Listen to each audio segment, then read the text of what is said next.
Hey, it's the University of Vinyl. My name is Tim. Thanks for joining me again today. If you're new, please consider subscribing to the channel. After you see this video, maybe you dig into some prior videos. If you like what you see, just hit the like, hit the subscribe button. Thank you very much. It helps with the ever-changing YouTube algorithm. Today, episode 3, Hired Guns. Who are hired guns? They are session players that well-known artists that you and I love, they would go to these ladies and gentlemen on a continual basis because they just had the touch, they had the feel, they had the chops to put a recording session over the top, to deliver when it counted the most. Go back and check out, I think I've created a playlist. If not, I'm going to double check and we'll add one for Hired Guns. Episode 1, Steve Lukather. Episode 2, Barry Beckett. Episode 3, today, Richard T. Kind of like Barry Beckett, another legendary keyboard player. I love his tasteful Fender Roads. He could bring it to church like anyone else as far as just acoustic piano. An incredibly talented player. He grew up in Brooklyn, New York. He went to the Manhattan School of Music and tragically died way too young at the age of 49, prostate cancer, 49 years old.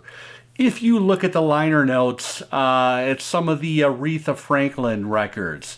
Of course, he was a compatriot with Paul Simon in the late 1970s into the 80s, actually all the way up into the 1990s. He was on I think the last tour he did with Paul Simon was the Rhythm of the Saints tour. He covered organ and piano with Simon and Garfunkel, the reunited Simon and Garfunkel, the famous concert in Central Park. He's all over that recording. If you go out and find that recording, listen to Bridge Over Troubled Water. Now, he added a little bit of gospel, kind of another phrase into that intro, and kind of prolonged the piano intro into that majestic tune, Bridge Over Troubled Water. I think I'm going to focus in, let me look at this. Where are my notes? I want to talk about 6 songs on 5 different albums and 1 comp. Let's start right here. Hank Crawford, famous jazz musician who, of course, moved into heavy fusion in the 1970s. This is Help Me Make It Through the Night. I think this is 1972. Yeah, it was 1972. You'll find Van Gelder in the Dead Wax. This, of course, was on the CTI subsidiary label Kudu. And there is a song on this album. Of course, Richard T, I think, is almost on every song on this record. I want to talk about Uncle Funky on side 1, track 3. Uncle Funky is a straight blues and with a heavy dose of funk. Richard T is playing acoustic piano, and he is leading Cornell Dupree on a Cornell Dupree. What a nasty guitar player.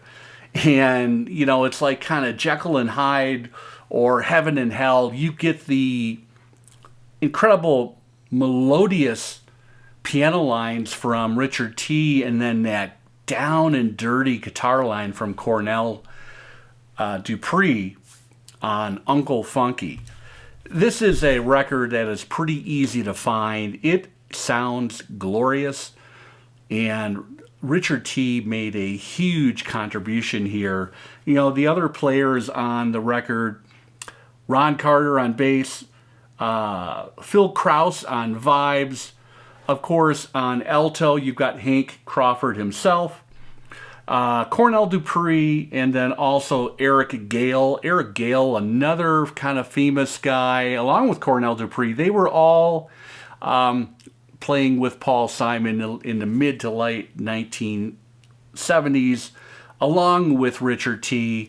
In fact, those three guys, along with Steve Gadd, some other players were involved in a band called Stuff. They kind of formed in the 80s. They were a fusion band.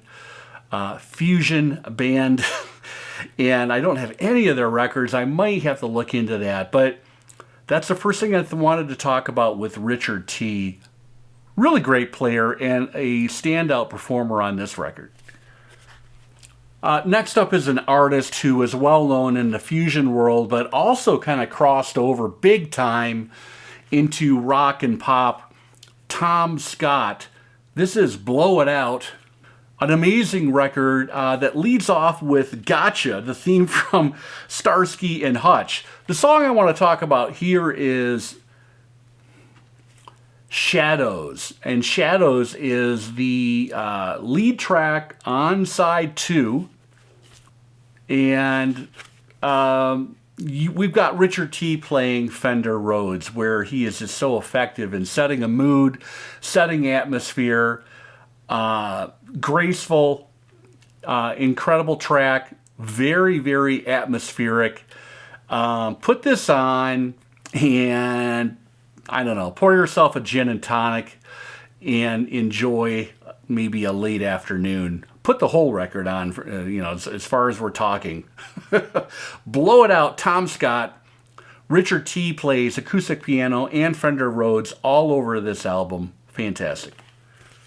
The fantastic and underrated Robert Palmer. Pick up any record you see from Robert Palmer up until 1984, 1985. I guess, what the hell? Throw in Power Station. It's fun.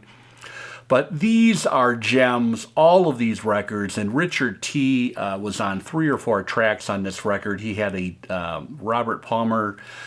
Lowell George is all over this. The Meters were on this record. But the song I want to talk about today is Get Outside on side 2. Richard T. on acoustic piano. Again, this is kind of a straight blues bridging into funk. Something that Robert Palmer, a very, very funky blue-eyed white man, knew a lot about. Listen to that song, and the acoustics on this thing, the soundstage on this record is fantastic. Pressed at Sterling Sound on the Island label, Sneakin' Sally Through the Alley. Okay, I guess we should talk about one of the biggest collaborators and one of the biggest fans of Richard T. was Paul Simon. And Richard T. adds some otherworldly Fender Rhodes to a standout track on Hearts and Bones. This, of course, is the QX2 pressing, dead silent. If you can find one of these that is clean, you're going to be rewarded. A very well-recorded album to begin with. Train in the Distance. It's about a marriage, and the lyrics are fantastic, but Richard T.'s atmospheric Fender Rhodes is simply heartbreakingly good. Pick this up, listen to it. This is a $6 or $7 record, easy to find. The QX not so much, but even the standard pressings are amazing. There was a fantastic song that Paul Simon left off the 1975 standout record, Still Crazy After All These Years, and it showed up eventually on the first Greatest Hits package. It was released as a single. It was a hit. I remember being in elementary school and listening to this thing on the radio on the way to being dropped off at school. Slip Sliding Away. You can find it on this record. This is actually a really nice collection. It sounds great. It's a gatefold with all of the lyrics, all of the players. Again, on Fender Rhodes, you will drop the needle on Slip Sliding Away, and that's the first thing you hear is Richard T.'s Fender Rhodes. A great tune. Kind of shocked it was left off of Still Crazy after all these years, but Paul knew a good one when he heard one, and it ended up leading off this greatest hits package. Last but not least, the 1977 classic, The Stranger, Billy Joel. And yes, I do have the rare master disc RL pressing. It is much better than the Sterling pressing. Trust me. The final track on the record, Everybody Has a Dream. And Billy Joel knew who to go with, along with Phil Ramone, who produced this record. They know who to call. They knew who to call when they needed this thing to just kind of take it to another level, bring that song to church with that gospel piano, and Richard T. really delivers on that track. Give it a listen. I think you will agree. That's today's video. Hired Guns, Richard T., an amazing keyboard player, primarily acoustic piano, electric piano, Fender Roads. Such a deep, deep, deep discography. Encourage you to check it out. Maybe rediscover some music you haven't heard in a while. Check the liner notes and look for Richard T. T-E-E. Take care.